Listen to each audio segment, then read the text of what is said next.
I'm going to test your range of motion of the cervical spine passively. So active range of motion of the cervical spine is when the patient does it themselves. So when the patient performs the range of motion themselves. So active range of motion of the cervical spine would look like this. Flexion of the cervical spine would be chin to the chest. So this is flexion. Extension of the cervical spine looks like this. So it would be extending the neck, looking up toward the sky. Rotation of the cervical spine to the right would be them rotating their head to the right as far as they can go. Left rotation of the cervical spine would be looking to the left. Left lateral bending of the cervical spine would be their left ear to their left shoulder, and right lateral bending of the cervical spine would be right ear to right shoulder. So right lateral bending of the cervical spine would look like this. Left lateral bending of the cervical spine would look like this. So flexion, extension,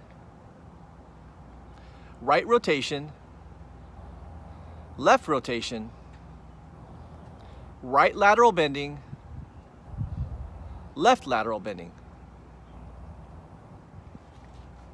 Now, that is considered active range of motion of the cervical spine. Passive range of motion would be if the doctor or the trainer perform the same ranges of motion on the athlete. So active is the athlete actively doing it. Passive is the athlete or patient being passive when the range of motions are being performed on them by a doctor or a trainer. So when you perform passive range of motion, you would basically be performing the ranges of motion for your partner in this particular test.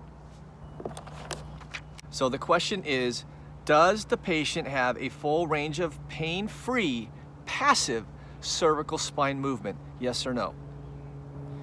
The next question for neurological screen would be, without moving their head or neck, can the patient look side to side and up and down without double vision?